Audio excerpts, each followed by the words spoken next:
The question is on the committee amendment in the nature of a substitute, as amended. Those in favor, please say aye. Those opposed, please say no. The ayes have it, and the amendment is adopted. Accordingly, under the rule, the committee rises.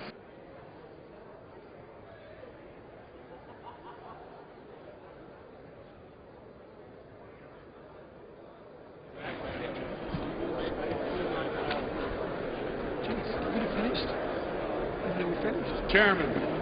Mr. Speaker, the Committee of the Whole House on the State of the Union has had under consideration H.R. 1249, and pursuant to House Resolution 316, I report the bill back to the House with an amendment adopted in the Committee of the Whole.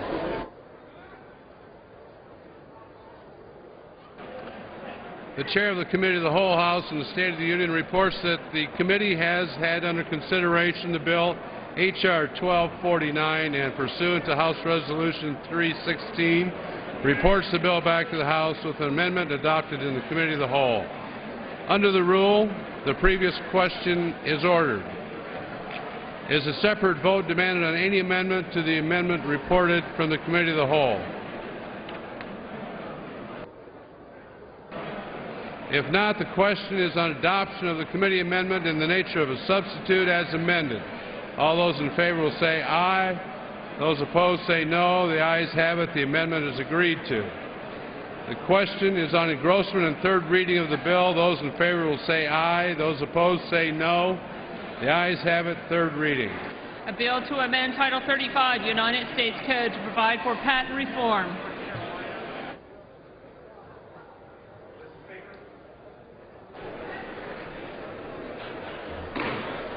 The House will be in order.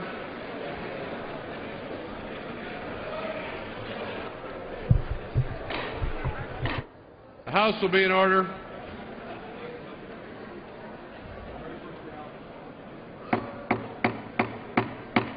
The House will be in order. For what purpose does the gentleman from North Carolina rise? I have a motion to recommit at the desk. The gentleman will suspend. The House will be in order. Members take their conversations off the floor.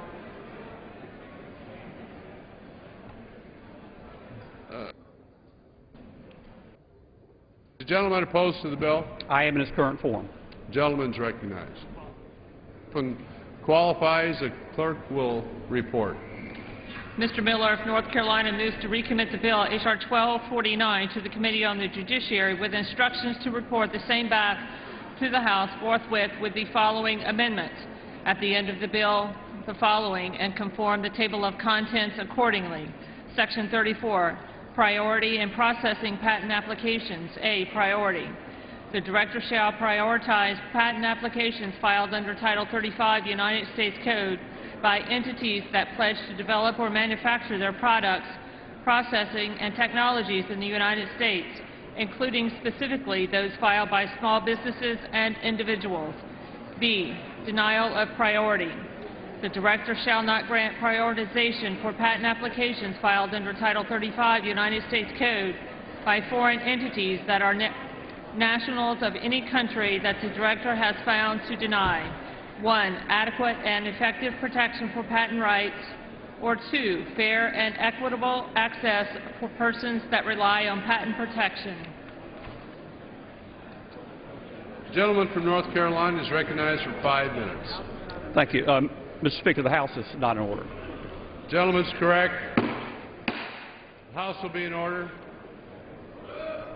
Members, please take their conversations off the floor.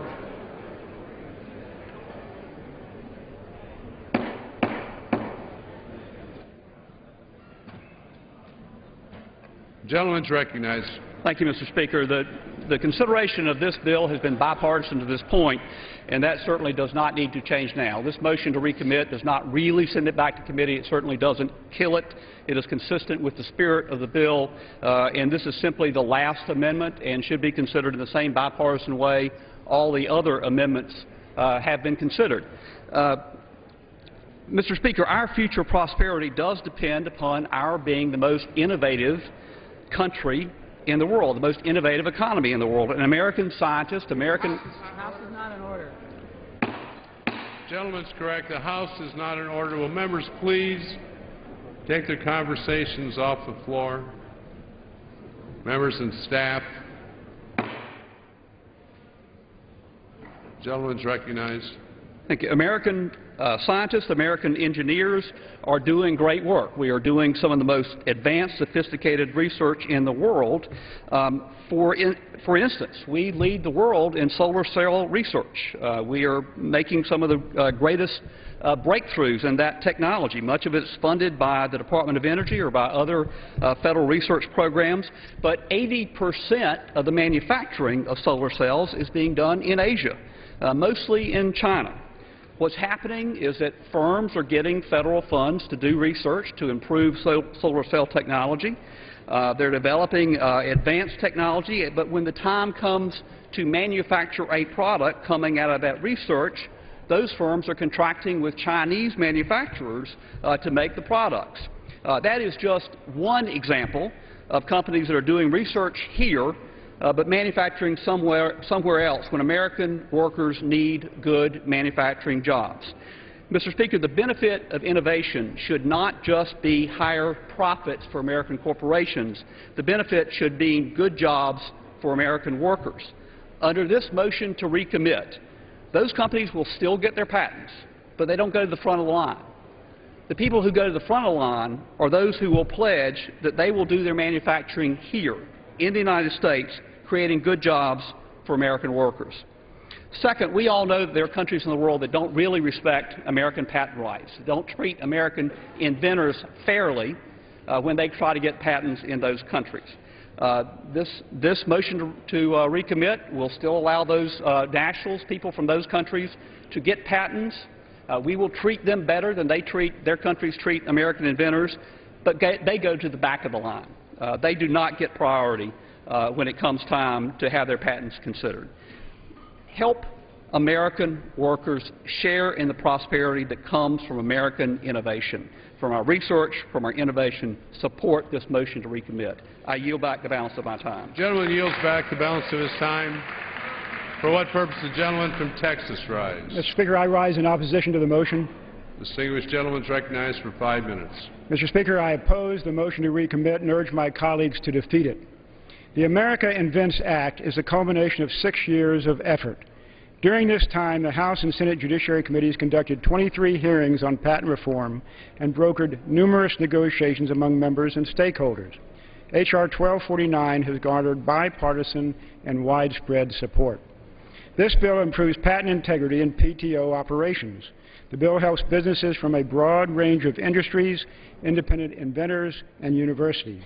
But the biggest winners are the American people. They will get more job opportunities and greater consumer choices.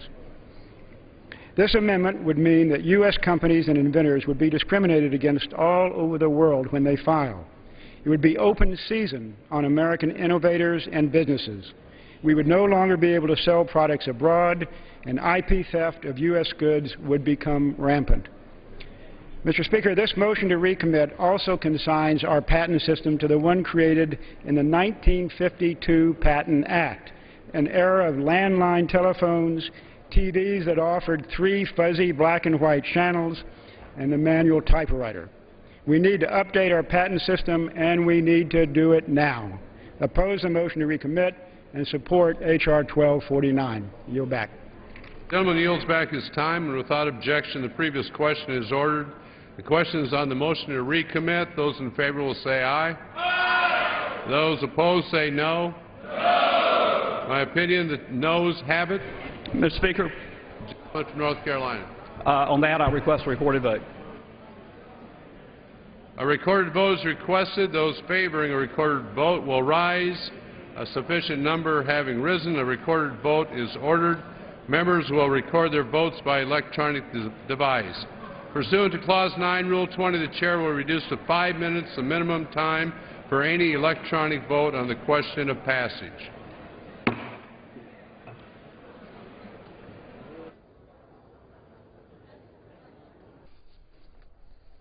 Democrat Brad Miller of North Carolina offering a motion to recommit on a bill that would revise U.S. patent and trademark law, a bill that would give priority to patents to that first to file rather than the current priority of first to invent. And this is one last chance to change the bill. 15-minute vote on the House floor. Final passage vote will follow this. Then the House will move on to an hour of general debate on the 2012 spending bill for the Department of Defense.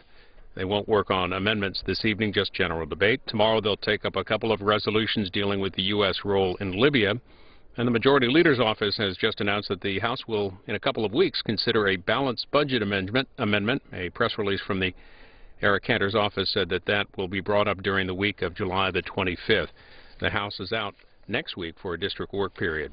Well, the President yesterday last night announced his plans for the withdrawal of troops from Afghanistan, and several administration officials were on Capitol Hill today before committees testifying about that, including Admiral Mike Mullen, who's chairman of the Joint Chiefs.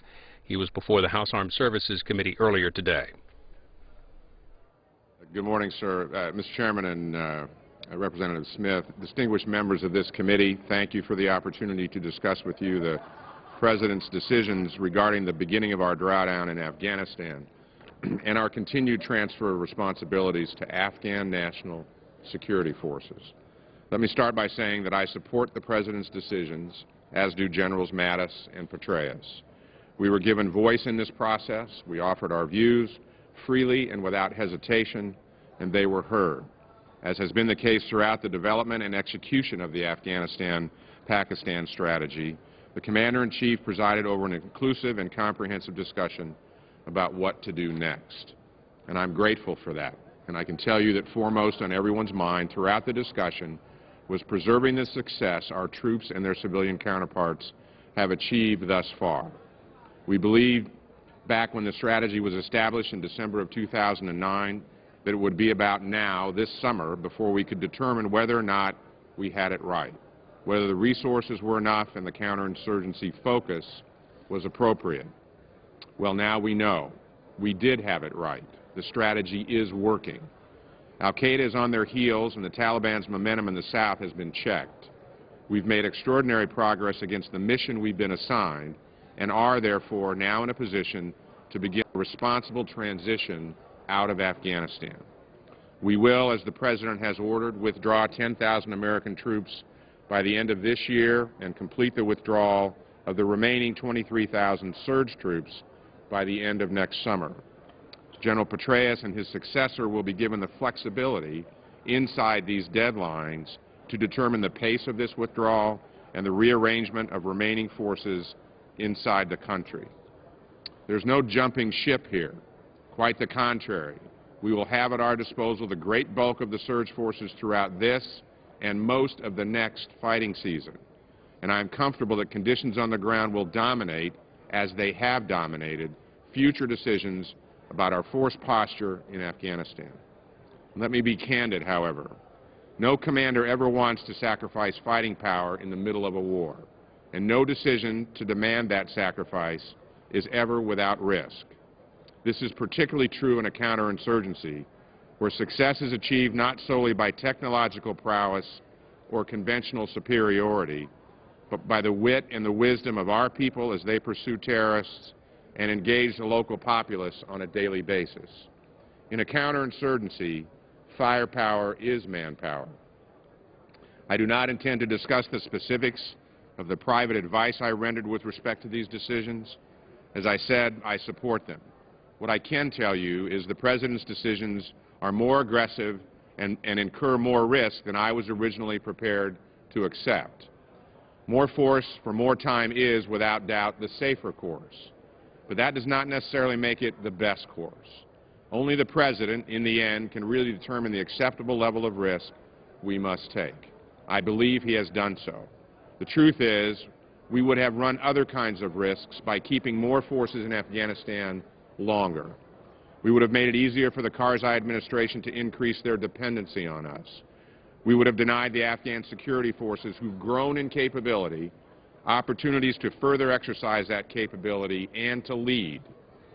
We would have signaled to the enemy and to our regional partners that the Taliban still possess strength enough to warrant the full measure of our presence. They do not. We would have also continued to limit our own freedom of action there and in other places around the world. Globally, the President's decisions allow us to reset our forces more quickly as well as to reduce the not inconsiderable cost of deploying those forces. In sum, we have earned this opportunity. Though not without risk, it is also not without its rewards. And so we will take that risk and we will reap those rewards. The war in Afghanistan will enter a new phase, and we will continue to fight it. And we will continue to need the assistance, persistence, and expertise of our allies and partners. The President said it well last night. Huge challenges remain. This is the beginning, not the end, of our effort to wind down this war. No one in uniform is under any illusion that there will not be more violence, more casualties, more struggles, or more challenges as we continue to accomplish the mission there. We know that the progress we have made, though considerable, can still be reversed without our constant leadership, the contributions of our partners and regional nations, and a more concerted effort by the Afghan government to address corruption in their ranks and deliver basic goods and services to their people. But the strategy remains the right one. This transition and the concurrent focus on developing the Afghan National Security Forces was always a part of that strategy.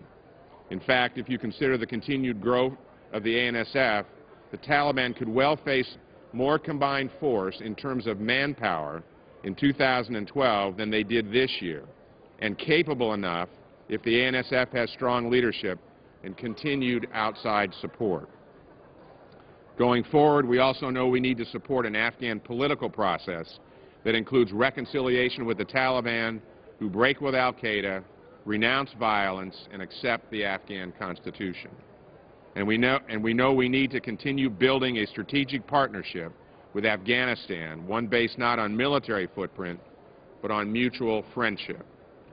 Our troop presence will diminish as it should, but the partnership between our two nations will and must endure. That is ultimately the way we win in Afghanistan, not by how much we do, but by how much they do for themselves and for their country, not by how much our respective soldiers fight, but by how much our statesmen lead. Thank you, Mr. Chairman, and I stand ready to take your questions.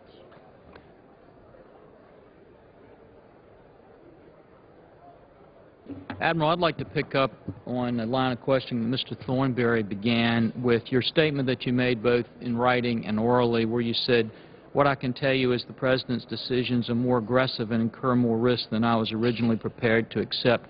Risk to whom? Risk to the overall mission. But not risk to our in the troops? strategy. Certainly, it's increased. I think it's increased risk across the board.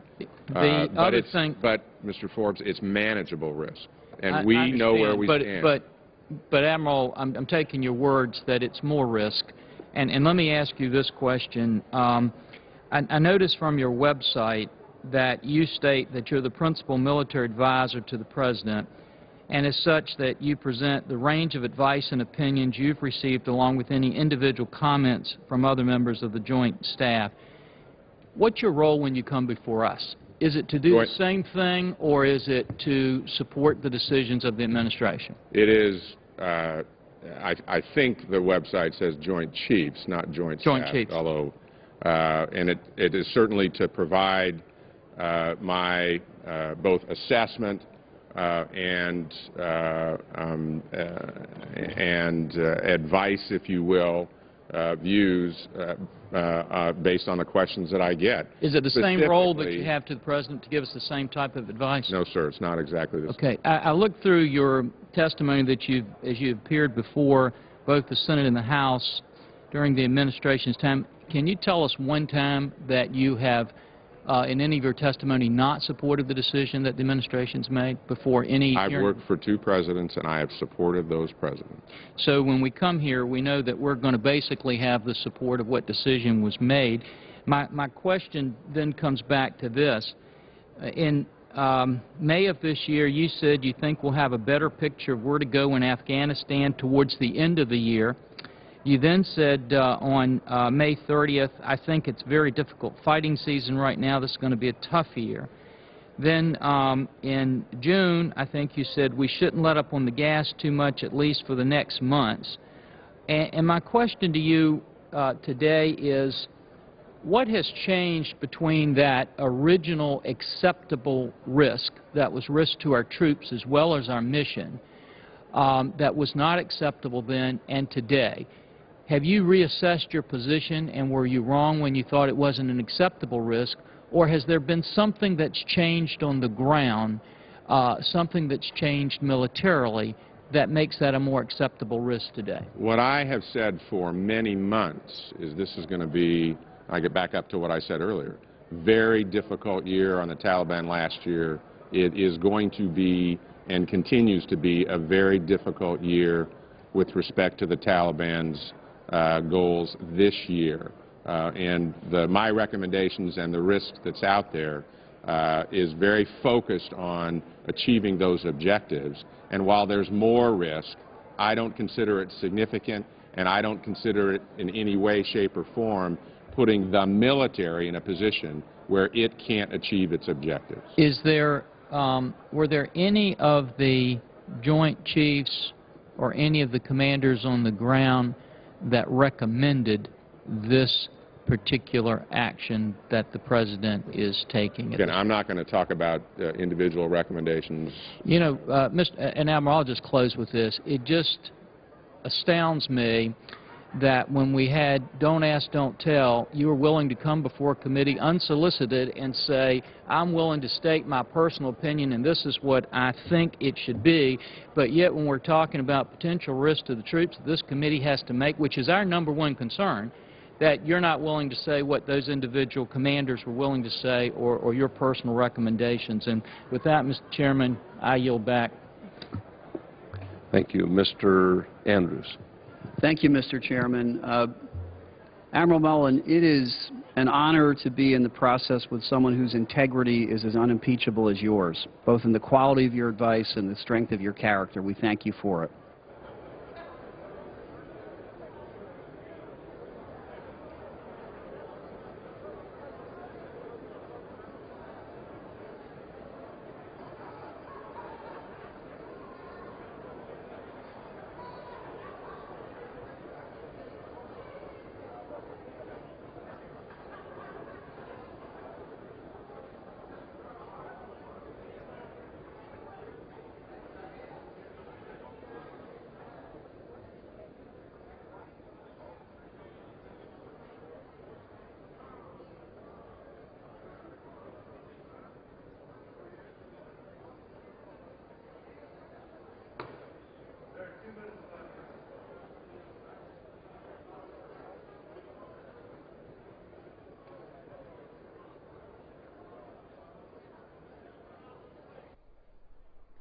One more vote on the House floor expected. This is the motion to recommit, and final passage is next. It'll be a 5-minute vote. Once the House finishes work on this, they're expected to take up the spending bill for the Defense Department for the next fiscal year. 1 hour of general debate. They won't get around to amendments today, and that should do it for legislative work today in the U.S. House.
On this vote, the yeas are 172, the nays are 251. The motion is not adopted.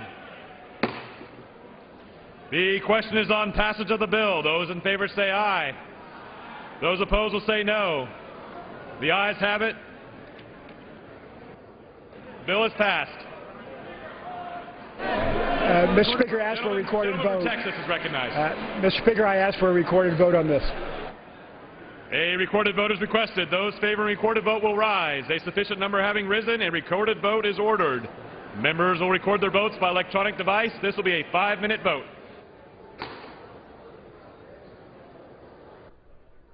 The House coming to the end of a long series of votes on the patent bill, a series of votes that was interrupted briefly by protesters who had been removed from the House. The Associated Press said they were protesting Guantanamo Bay, the treatment of prisoners in Guantanamo Bay. This is a vote on final passage on a patent and trademark bill, which would give priority to patents that are the first to file rather than the current priority of first to invent. It would also revise the fee structure of collecting fees for patents. The White House has indicated support for the bill. The Senate passed a similar bill back in March. Next up in the House, they will begin debate on the 2012 spending bill for the Department of Defense.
The yeas are 304 and the nays are 117. The bill is passed.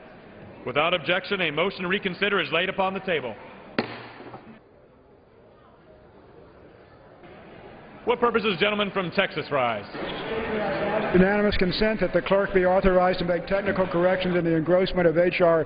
1249 to include corrections in spelling, punctuation, section numbering, and cross-referencing, the insertion of appropriate headings, and the insertion of the word written in the appropriate place in the instruction in Amendment 1 to strike material on lines 23 through 25 on page 114.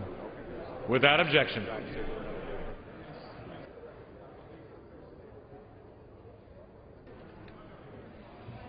Pursuant to Clause 8 of Rule 20, the unfinished business is the question on agreeing to the Speaker's approval of the Journal, which the Chair put de novo. The question is on agreeing to the Speaker's approval of the Journal. All those in favor say aye. Those opposed, no. In the opinion of the Chair, the ayes have it. The Journal stands approved. What purposes, gentlemen from Minnesota, rise? Mr. Speaker, I ask unanimous consent to remove myself as a co-sponsor of H.J. Res. 47. Without objection.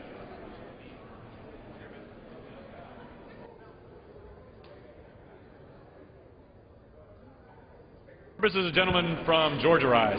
Mr. Speaker, I send to the desk a privileged report from the Committee on Rules for filing under the rule.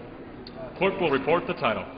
Report to accompany House Resolution 328, resolution providing for consideration of the joint resolution, House Joint Resolution 68, authorizing the limited use of the United States Armed Forces in support of the NATO mission in Libya, and providing for consideration of the bill, H.R. 2278, to limit the use of funds appropriated to the Department of Defense for United States Armed Forces in support of North Atlantic Treaty Organization, Operation Unified Protector with respect to Libya, unless otherwise specifically authorized by law.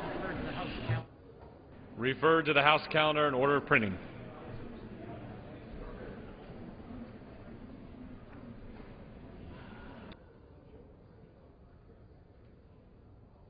Purposes, the gentleman from Florida, rise.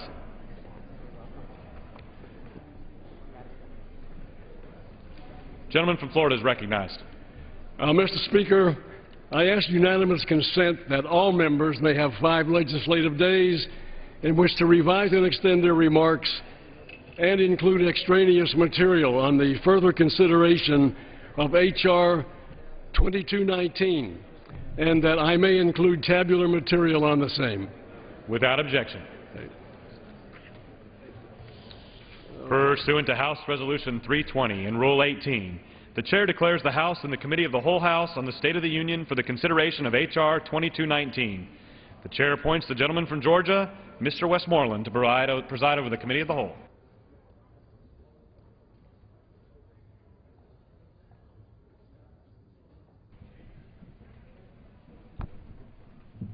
The House is in the Committee of the Whole House on the State of the Union for the consideration of H.R. 2219, which the clerk will report by title.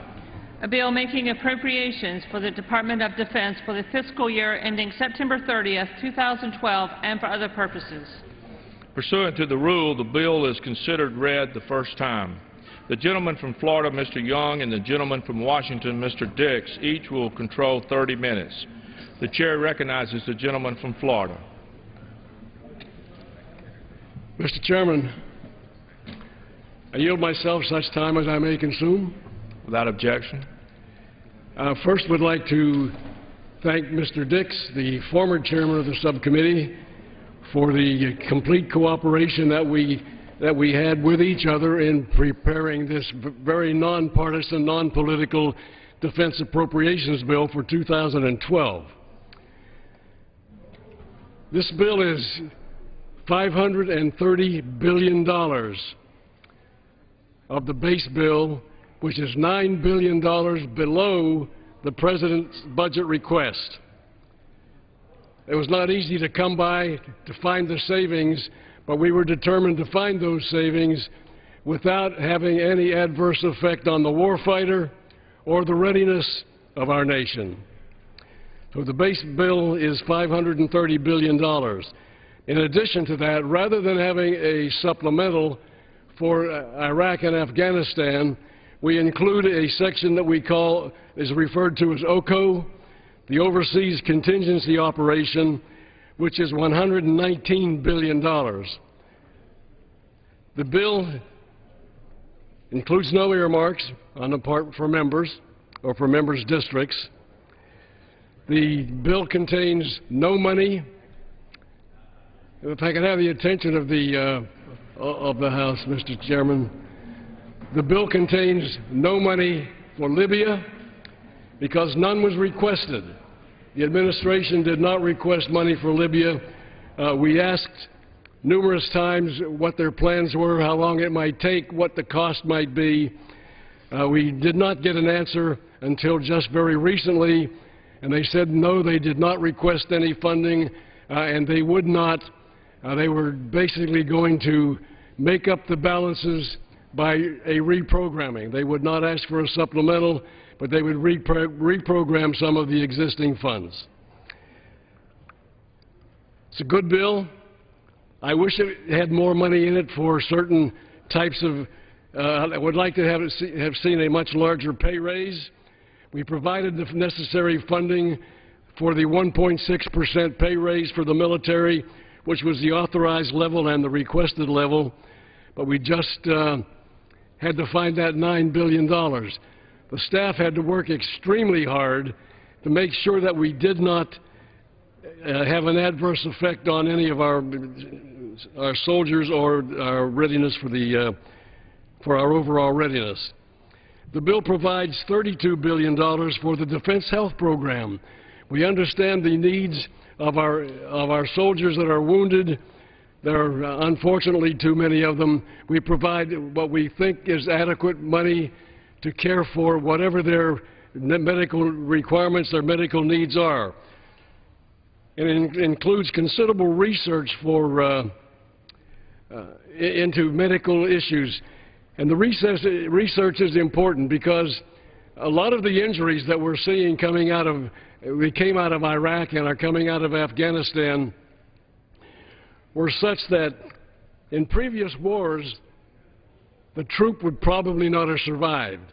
But because of advancements in medical care, because of the research, because of advancements in medicines, because of the ability to remove the casualty from the battle area quickly and get to a hospital quickly, we're saving the lives of many of our troops that would probably not have survived in previous wars. We include funding for the construction of 10 Navy ships. We include money for 32 Joint Strike Fighter aircraft. We include $3.3 billion for 28 F-18 Super Hornets and 12 EA-18 Growlers, $2.8 billion for 116 H-60 Black Hawk helicopters, and $699 million for the Reaper UAV, which is the advanced of the Predator. I'm trying not to go into too much detail because it is a very lengthy bill. The reductions that we took in order to achieve this $9 billion in savings, we took favorable contract pricing adjustments, contract and schedule delays resulting in fiscal year 2012 savings, unjustified cost increases or funding requested ahead of need, anticipated or historical under-execution of contracts, rescissions of unneeded prior year funds, and reductions that were authorized in the House-passed 2012 National Defense Authorization Act under the chairmanship of Chairman McKeon. Specific reductions include $435 million in savings from those contract and production delays in the AMRAAM system. And the details we'll provide the details for the record of all of the areas where we took the savings. But all in all, it is a good bill for the money that we had available. There are things that we would have added. We would have increased the military pay raise. We just didn't have the money, so we went to the authorized level. But there's much more to be said that will be said as we read this bill for amendments, which will probably not happen now until we come back after next week's recess. And so at this point, I would just reserve the balance of my time. Gentleman reserves. What purpose does the gentleman from Washington rise? I ask unanimous consent to revise and extend my remarks, and I yield myself as much time as I may utilize. Without objection. It has once again been an honor to work with my friend Chairman Bill Young to prepare the Defense Appropriations Bill for FY 2012. In the long-standing tradition of this committee, the bill has been prepared on a bipartisan basis, and I support the bill. I know that Chairman Rogers will be glad to hear that. I'm happy to report that the bill provides the funds necessary to support our troops both at home and in the field. It also makes the investment in research and development and acquisition needed to fully equip our troops and maintain our nation's technological edge. Within the funds provided and after careful review, the committee exercised its constitutional responsibility to allocate resources to those programs that best support the requirements of our military forces. In writing this bill, the committee had to make hard choices. The allocation for this bill is $530 billion, $9 billion below the request, while this is $17 billion above the fiscal year 2011 enacted level. Much of the increase is absorbed by the military pay, operation and maintenance, and the Defense Health Programs accounts. The bill also provides the funds needed to support U.S. service personnel. Examples of this include the military pay accounts fund at 1.6% raise consistent with the budget request and the level included in the House-passed fiscal year 2012 Armed Services Authorization Bill. The bill also provides $32.3 billion for the Defense Health Program, including $125 million above the request to continue the committee's long-standing efforts to improve research and treatment of traumatic brain injury and psychological health conditions. The bill also includes funding increases for several research efforts, including peer-reviewed breast cancer, prostate cancer, ovarian cancer, and lung cancer research. The bill fully funds $2.3 billion requested for family programs and adds funding for several initiatives, including $250 million to replace schools owned by local education authorities and $40 million for impact aid. The bill addresses many of DoD's most pressing investment needs. It funds 10 ships as requested in the budget and 32 Joint Strike Fighter aircraft. I'd like to see more strike fighter aircraft because I believe they're doing a much better job on this program.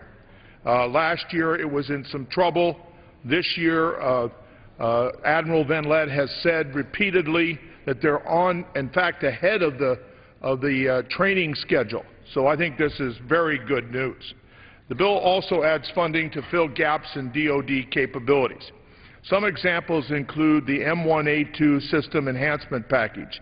$272 million is included to prevent a break in production of tanks. And this is something that our committee agreed with on an overwhelming basis, that shutting down the tank line in Ohio would be a terrible mistake because we'd lose the skilled workers, and then we're going to reopen this tank line in 2 or 3 years, and it would just be a waste of money. So we bridged that gap. Humvee Force Protection, $50 million is added to develop and test improved armor and other blast protection technologies on the Humvee. Long-range strike, $100 million is added to reduce technical risk and schedule risk for this program. We're moving ahead on a replacement for the Trident submarine.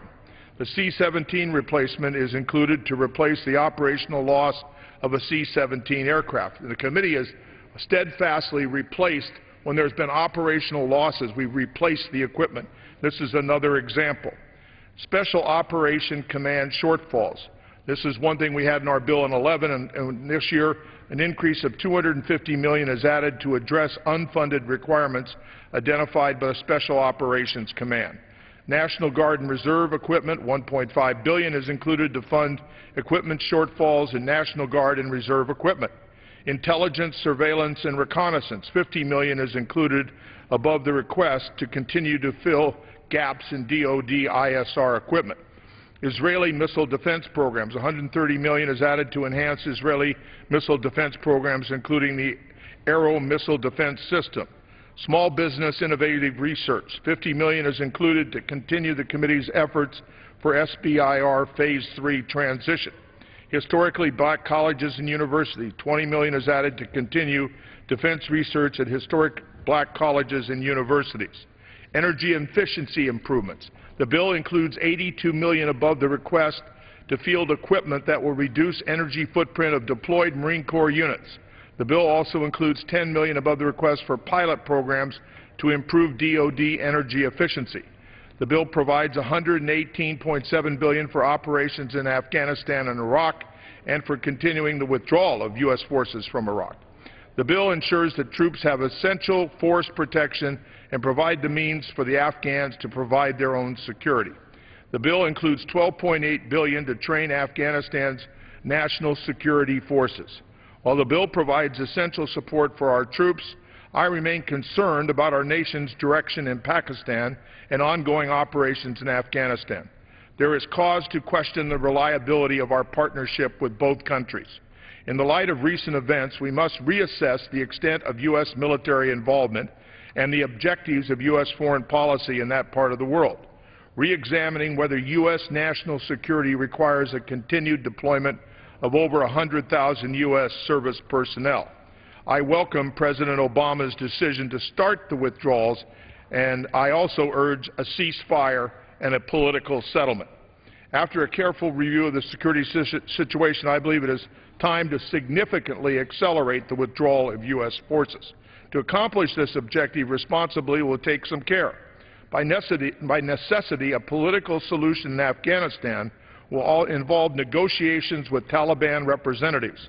It will also demand taking into account the interests of surrounding nations to ensure that those neighbors do not fight with one another along sectarian or tribal divides within Afghanistan. Finally, we must guard against creating a vacuum similar to the one that occurred at the end of the Soviet occupation in 1989. Even with these cautions in mind, I believe it is time to begin the process of bringing the level of deployed U.S. troops in line with a new assessment of our security interest in the region. I look forward to hearing from General Petraeus and General Odierno. We will work with them on the surge in Iraq, which turned out to be very successful. The military has done a very good job in Helmand and Kandahar and has dominated the Taliban in recent times, which is very positive. We still have a problem on the Eastern Front between Afghanistan and Pakistan, and we need to continue to put pressure on al-Qaeda, though the capture and death of Osama bin Laden was something that all the troops that have served here since 2001 should take satisfaction in. The person who led the effort against the United States in one of the most horrific acts and one of the most economic destabilizing acts that has ever occurred to our country. While I have concerns about our nation's policies in Afghanistan and Pakistan, I strongly support this bill. It's a bipartisan bill, and it provides the resources needed by our troops. I urge your support for the bill, and I also want to thank the staff. I know Mr. Chairman Young will join me in this. We have a tremendous staff that works together. They worked together when I was chairman. They're working together now that Chairman Young he had been chairman before, has now regained his chairmanship. And the staff has done an extraordinary job. It's a major piece of work to put together a $530 billion bill and know all these programs, and I commend them for their good work. And I yield back. I reserve the balance of my time. The gentleman from Washington reserves. For what purpose is the gentleman from Florida Mr. Chairman, I'm happy to yield 5 minutes to the very distinguished chairman of the Appropriations Committee, Mr. Rogers. The gentleman from Kentucky is recognized for 5 minutes. I thank the chairman and thank Chairman Young for yielding me this time. And thank you and your other partner, this dynamic duo that we have here between Chairman Young and Chairman Dix, thank you for good work. The nearly $649 billion in total funding within this bill will provide our armed forces with the resources they need for the nation's missions abroad and the protection of our people here at home. This bill sustains our military readiness, facilitating the continued modernization of our national defense systems and preserving the American Armed Forces as the greatest military in the world. As our soldiers and Marines continue to put their lives on the line to eliminate terrorism and protect freedom around the globe, Congress must provide the necessary support and funding to keep them safe and well equipped, and we must do so in a timely manner. These efforts include adequate funding for equipment procurement, base operations, and military pay. To improve our defense capabilities and prepare for future challenges, we've provided funding for research and development into new technology. This legislation also provides essential funding for health and quality of life programs for the men and women of the armed services and their families. But as in all of our appropriations bills this year especially, this legislation reflects hard decisions to cut lower priority programs, reduce spending in programs that can be scaled back, and target funds where they're needed most so that our nation can continue on the path to fiscal recovery. No bill, no department, including the Pentagon, should be immune from scrutiny during these precarious financial times. This legislation identifies fiscally responsible savings that will in no way impair the safety or effectiveness of our troops, the success of our military operations, or our military readiness. The bill also increases oversight of defense programs and funds to ensure that tax dollars are being spent wisely and efficiently. We've taken a critical eye and increased scrutiny on some programs to ensure American taxpayers are receiving the proper benefits for their defense investments. I want to thank again Chairman Young and Ranking Member Dix for their tireless work.